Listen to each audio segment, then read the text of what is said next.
माशाल्लाह आप जेल में रह के गोरे हो गए। दिल साफ होना चाहिए। लेकिन एज कैदी प्रिजन जाना वो एक अलग ही मेरा एक एक्सपीरियंस था। शायद माजी के अंदर कभी इस तरह की अनारकी और इस तरीके का जो एक रुझान है पब्लिक का, आवाम का, वो शायद भुट्टो के ज़माने में भी नहीं था। साहब शायद आपकी पार्टी में बहुत सारे बड़े बड़े दावे करने वाले मीनार गिरे और जिन्होंने कहा था कि हम आखिरी दम तक इधर गोली, पता नहीं कहाँ कहाँ गोली हम खाएंगे। कैसा लग रहा है आपको ये खान कि साहब? सानहे 9 मई के अंदर जो लोग मुलविस हैं उनको आप छोड़ दें, ये जेल वेल और ये FIR वगैरह ना काटें। आपके पास अगर शवाहिद हैं तो मैं ईमान से हूँ, वुजू से हूँ, उनको लटका दिया जाए, क्योंकि वो माफ़ी के काबिल ही नहीं है। हाँ, तो कहते हैं ना जी कि इय्याक नअबुदु व इय्याक नस्तईन, जब आपका ईमान मजबूत हो ना, जब आपको अल्लाह की मदद चाहिए हो, तो फिर कोई ताकत आपके सामने आपको कमज़ोर नहीं कर सकती, वो कमज़ोर होकर चलेगी। कमिश्नर रावलपिंडी ने एक इशू उठाया है, लियाकत चट्टा ने। आप समझते हैं कि मुल्क में और भी कोई ऐसे लोग, ऐसे करदार होंगे जो सामने आ सकते बहुत है। शायद भी अरेस्ट होने का हमें डर नहीं है, गिरफ्तार होने का हमें डर नहीं है।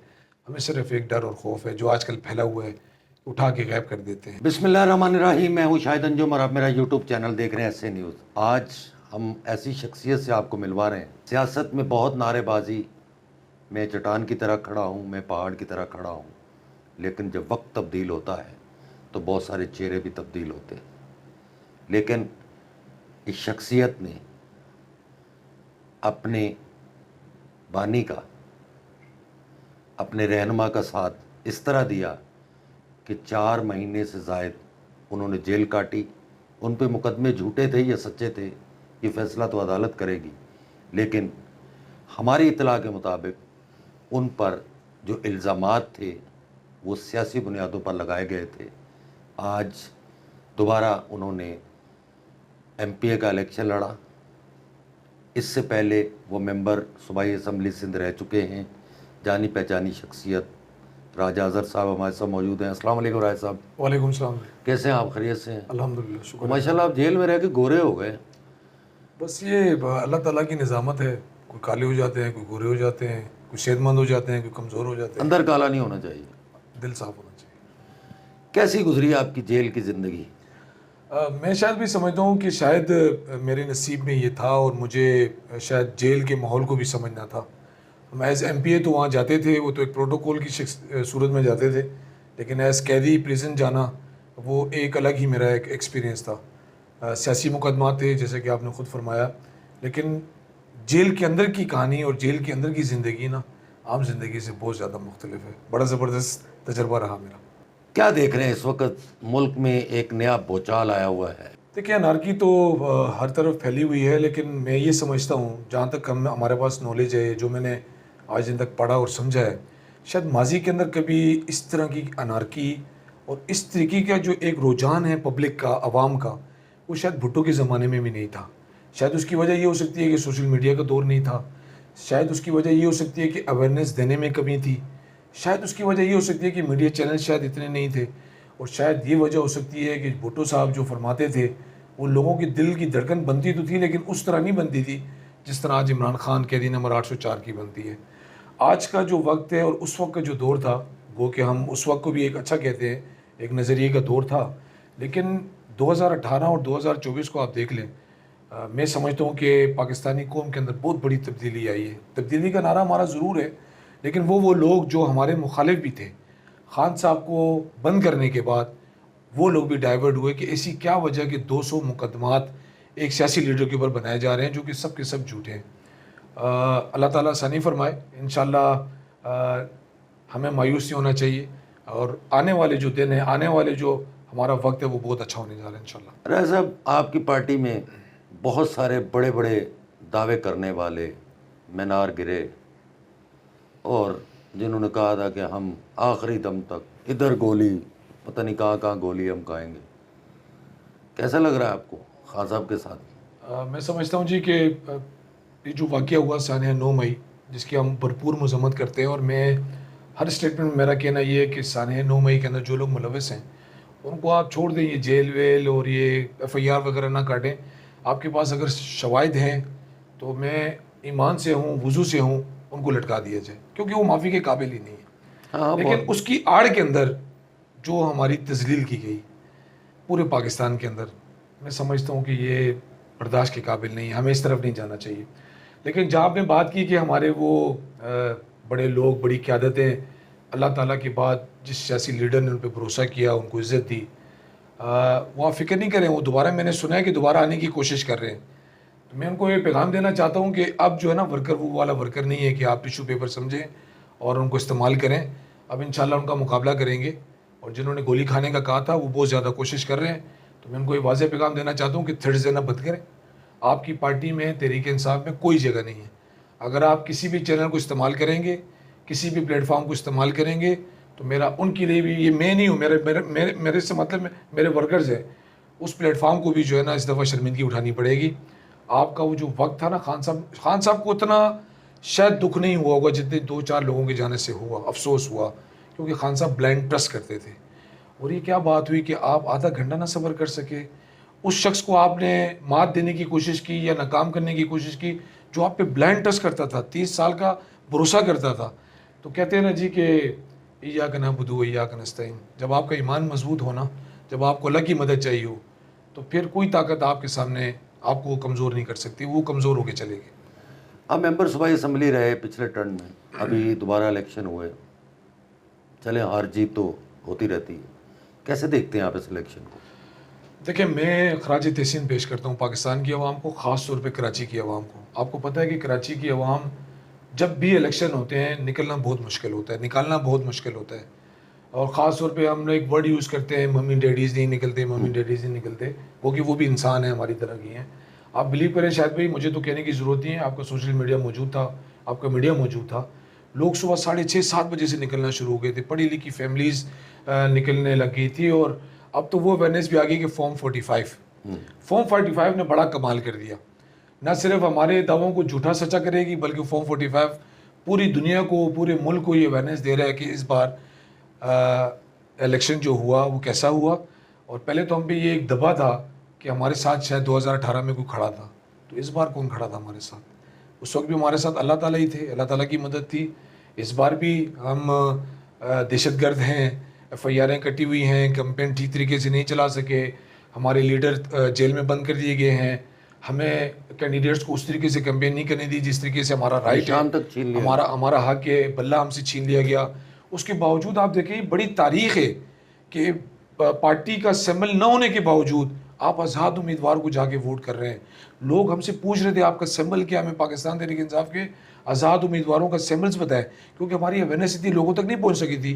तो मैं तो सलाम पेश करता हूँ। बाकी जहाँ तक आपने कहा इलेक्शन में, मैं समझता हूँ कि कम से कम जमहूरियत के रास्ते को खुला रखना चाहिए। जमहूरियत के मैदान के अंदर किसी किस्म की मुदाखलत नहीं होनी चाहिए। अक्सरी से जो आता है, नून लीग आती है, हम उसको वेलकम करते, पीपल्स पार्टी आती है, हम उसको वेलकम करते। मतलब तारीख है कि आज़ाद उम्मीदवार इस टाइम अक्सरियत में आपकी जो है वो कौमी असम्बली के अंदर बैठे हुए हैं और परेशान है। नून लीग परेशान है कि हम हुकूमत कैसे बनाए, पीपल्स पार्टी परेशान है हम हुकूमत कैसे बनाए। इसीलिए खान साहब ने कहा था हुकूमत दूंगा तो अक्सरियत की बुनियाद पर लेंगे ताकि हम फैसला करने में हमें आसानी हो। नहीं लेंगे, नहीं आएगी अक्सरियत तो अपोजिशन में बैठेंगे और इंशाल्लाह अपोजिशन का रोल प्ले करेंगे अगर हमें अपोजिशन मिले। राय साहब, आज जो इल्ज़ामात लग रहे हैं मुख्तलिफ इदारों पर, हमारे मुअज़्ज़ज़ अदालतों पर भी, इस पर आप क्या कहेंगे? मैं तो समझता हूँ कि 2024 का जो इलेक्शन था ना, ये एक ऐसा हमारे पास टाइम था कि जो भी लोगों के दिल में खराफात थी, शक व शुबात थे, ये यकीन भी थे, वो शायद ये ऐसा मौका था कि हम इस मौके पे ये तमाम अपने दाग दबे धुला सकते थे। लेकिन चूँकि आपने देखा रात 12 बजे तक सारे मामला ठीक थे। रात 12 बजे के बाद कौन से इदारे इसमें इन्वॉल्व हुए, कौन से नहीं हुए। जब आप इमरान खान की असम्बली के अंदर अदम एतमाद लाते हैं, रात 12 बजे अदालतें खुल सकती हैं, तो मेरी मोअज़्ज़ज़ अदालत क्यों नहीं खुली 8 तारीख की रात को? खुलना चाहिए था। चले 8 तारीख को रिजल्ट नहीं आया थी, 9 तारीख की रात को खुल जाती। देखिए, इदारों पे बड़ा डिपेंड करता है और हमारे पास एक आखिरी ऑप्शन अदालत ही है जिससे हम आखिरी उम्मीद लगाए बैठे हैं कि अगर हमें कहीं से इंसाफ नहीं मिलेगा तो कम से कम कोर्ट एक ऐसी जगह है जहाँ से हमें इंसाफ मिलेगा। तो मैं समझता हूँ कि काजी फ़ायज़ ईसा साहब की बहुत बड़ी जिम्मेदारी, देखें ये दुनिया का मामला नहीं है, ये ऐसा मामला है कि इसका आखिरत में भी आपको हिसाब देना है। अगर आप दुनिया से बच जाएंगे तो आखिरत में अल्लाह ताला की लाठी तो बेआवाज़ है ना, वहाँ आपको हिसाब देना पड़ेगा। मैं आपके चैनल के तवज्जुह से मेरा पैगाम पता नहीं उन तक पहुँचे ना पहुँचे, पहुँच तो जाएगा इंशाल्लाह। मैं कहना चाहता हूँ, मैं एज़ पाकिस्तानी, कि चीफ जस्टिस साहब आपसे सवालात बहुत हो रहे हैं, मैं एक एज पाकिस्तानी वोटर की हैसियत से आपसे रिक्वेस्ट करता हूँ, मुतालबा करता हूँ, इस केस को पर्सनली आप देखें, ना सिर्फ पर्सनली देखें, अपने जजेस साहिबान के साथ जो भी आपकी 13 रुकनी या 15 रुकनी आपका जो बेंच है वो उसको सीरियस लेके देखें। रावलपिंडी के कमिश्नर ने जो बयान दिया है, चाहे वो किसी की बुनियाद पे दिया है, चाहे वो प्रेशर में दिया है, या चाहे उसके जो भी सियाको असबाक हो, हमें उससे नहीं लेना। हमें उनके स्टेटमेंट को सीरियस लेना चाहिए और हमें वाकई ये चेक करना चाहिए कि अगर वाकई इस पाकिस्तान के अंदर अरबों रुपया लगता है इलेक्शन का, ये पाकिस्तानी कौम का पैसा है, ये क्यों ज़ाया हो रहा है, ये क्यों मतलब यहाँ पे लोग 60-70 अरब रुपया लगा। 60 छोटी चीज़ नहीं है हजरत, मतलब अवाम गरीब अवाम के टैक्सेस का पैसा है ना। हो सकता है मैं और आप तो कहीं इधर उधर बैठ के कमा लें, अल्लाह माफ़ करे, ऐसी कमाई तो पे तो लानत भेजनी चाहिए। हो सकता है सुर रसूख इस्तेमाल कर लें, लेकिन उस गरीब का क्या कसूर है जो माचिस की डिब्बी के ऊपर भी आपको टैक्स पे करता है। तो मैं समझता हूँ चीफ जस्टिस साहब को इस पर खुद एक्शन लेना चाहिए, उनको आगे बढ़ना चाहिए और ये तहकीकात करनी चाहिए। इस तहकीकात को 5 साल की तहकीकात में ना लेके जाएँ, विद इन 7 डेज़ के अंदर इसका फैसला करेंगे। अगर इलेक्शन कमीशन का क्या रोल देखते हैं आप? माशाल्लाह नाम उनका भी राजा है, सिकंदर सुल्तान राजा, और आज आपके सामने भी एक राजा बैठा है। उन्होंने ना मतलब वो रोल प्ले नहीं किया जो उनसे एक्सपेक्ट किया जा रहा था। अभी भी मौका है, 25 करोड़ आवाम की अगर दुआएं लेनी है, स्टैंड लें। हम ये नहीं कह रहे कि आप हमें सपोर्ट करें या आप हमारा साथ दें, आप अल्लाह को हाज़िर नाज़िर जान के स्टेटमेंट दें कि वाकई आपने धांधली कराने में अपना रोल अदा किया है, क्या वाकई आपके ऊपर किसी इदारे का प्रेशर है, क्या वाकई आपके ऊपर ये जो इल्ज़ाम लग रहे हैं ये ठीक है, चीफ जस्टिस की तरफ से कोई प्रेशर था, किसी भी इदारे की तरफ से। तो देखिए सब इदारे हमारे हैं, सब इदारों की हम रिस्पेक्ट करते हैं और करते रहेंगे, लेकिन अगर कोई ऐसा मामला था, ये भी आपसे आखिरत में हिसाब होना है।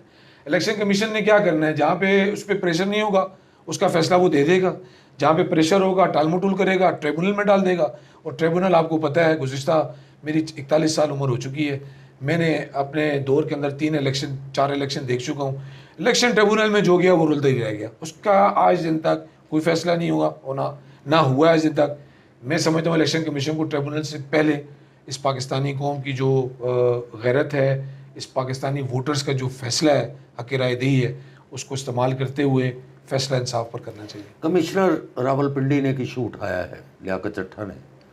आप समझते हैं कि मुल्क में और भी कोई ऐसे लोग, ऐसे किरदार होंगे जो सामने आ सकते? बहुत हैं जी। मैं अगर अपने कराची के आरोज़ की बात करूं, आप अगर उनको ये सिक्योरिटी दे दें कि आप हक़ और सच की आवाज़ बुलंद करें, तो मैं समझता हूँ कि कराची में बहुत सारे ऐसे आरोज़ हैं जो आपके सामने बैठ सकते हैं। उनको तहफ़्फ़ुज़ चाहिए। मैं किसी का नाम नहीं लेना चाहता, लेकिन मैं वुज़ू से हूँ, मैं आपको बिल्कुल हकीकत पर मबनी बात बता रहा हूँ। 117 तकरीबन ऐसे लोग हैं जो इस बात पे बिल्कुल आमादा हैं कि हमसे ज़्यादतियाँ करवाई गई हैं। तो पाकिस्तान तो बहुत ज़्यादा है, सैकड़ों लोग हैं। आज यास्मीन राशिद साहब के वकील बैठे हुए थे, प्रेस कॉन्फ्रेंस की उन्होंने भी बताया कि कई आरोज़ ऐसे हैं जो स्टेटमेंट देना चाहते हैं, लेकिन वो मजबूर हैं। वो मजबूर है अपनी नौकरी से, वो मजबूर है अपने बच्चों से। शायद भी अरेस्ट होने का हमें डर नहीं है, गिरफ़्तार होने का हमें डर नहीं है, हमें सिर्फ एक डर और खौफ है जो आजकल फैला हुआ है, उठा के गायब कर देते हैं, तशद्दुद ऐसा करते हैं जो कि कानून में जिसकी इजाज़त नहीं है, घरों के तकद्दुस की पामाली करते हैं। तो अल्हम्दुलिल्लाह खड़े हैं, खड़े थे, खड़े हैं और इंशाअल्लाह इमरान खान के साथ खड़े रहेंगे।